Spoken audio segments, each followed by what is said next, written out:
Hi, thanks for joining me on the mat today.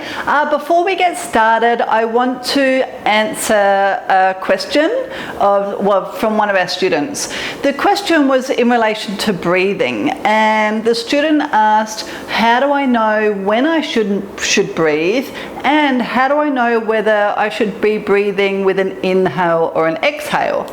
So I have three main reasons that I choose the breath that I do during the exercise that we're doing. One of the reasons is tempo. So tempo can really set the speed of the exercise or set the speed of the whole class in general.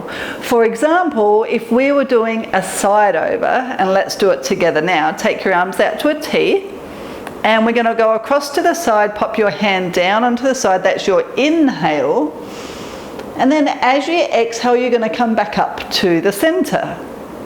Go the other side, inhale across to the side and exhale as you come up to centre.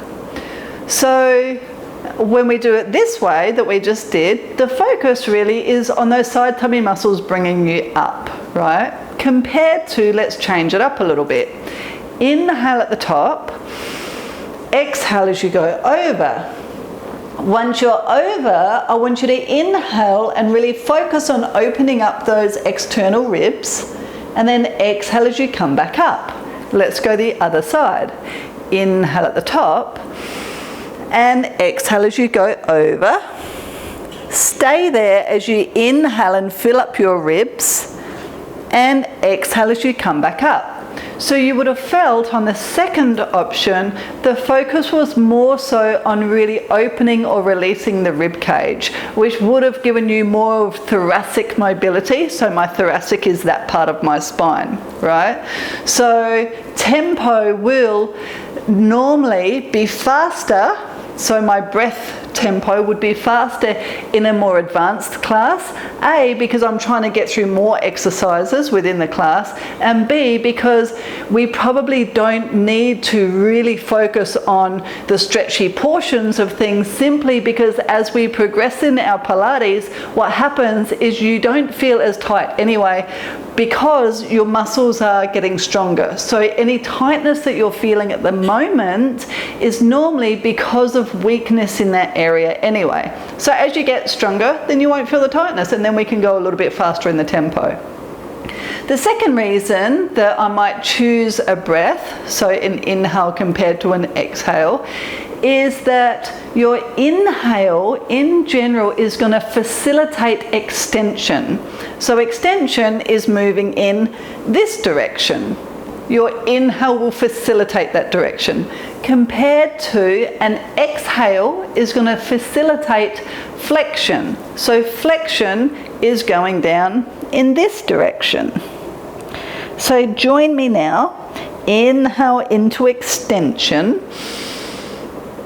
and exhale into flexion. Shh. Let's do that again.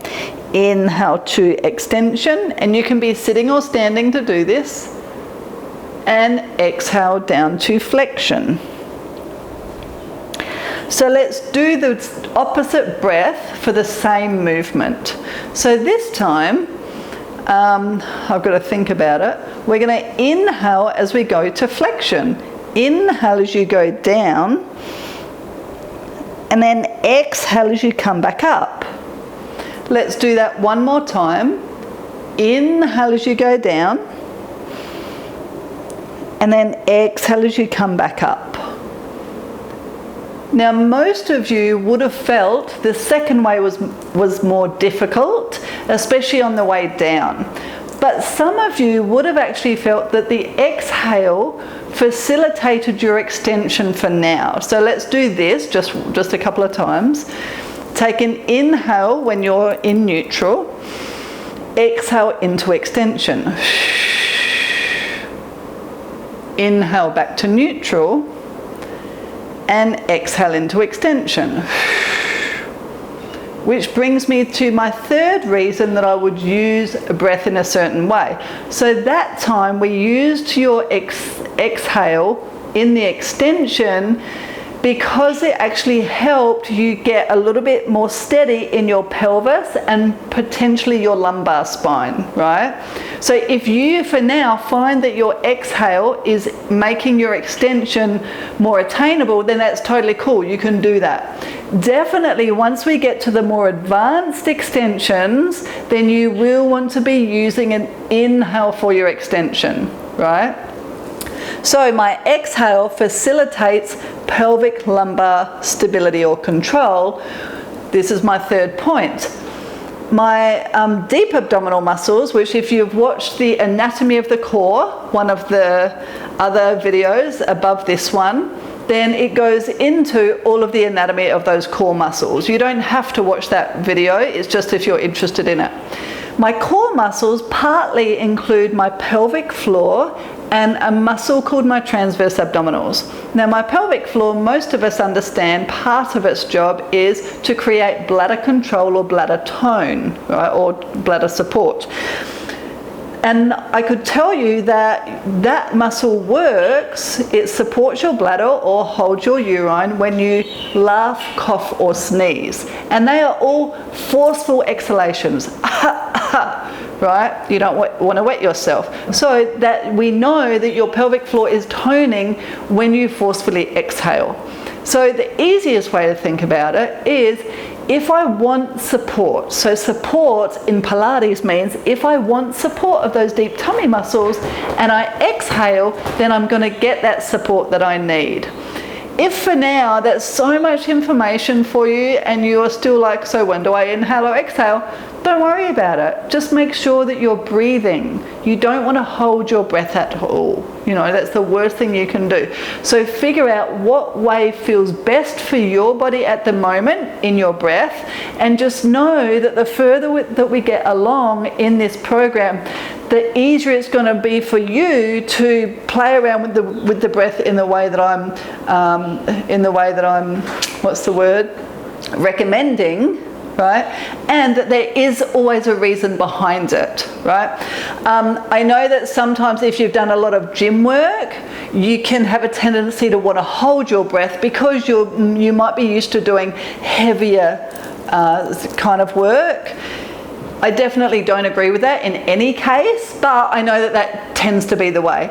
And if you've practiced a lot of yoga, quite often yoga will be the opposite breathing. So in yoga, say if we were going up into a bridge, then you might inhale into the bridge and exhale as you come down. But yoga has their reasons are different, right? So your yoga breath is different to your Pilates breath. Don't worry about it too much. Just make sure you're breathing, don't turn blue on the mat. Okay, let's get started. We're going to use some of this breathing today in the class, and you can start to explore and figure out what works for your body. That's ultimately what Pilates is all about. And the greatest thing about Pilates is getting to know your own body and how your body responds to everything that you do. And if you can really get a little bit better understanding, feel what works for you, get to know your body better, then your body starts to work better anyway. Okay, let's get started.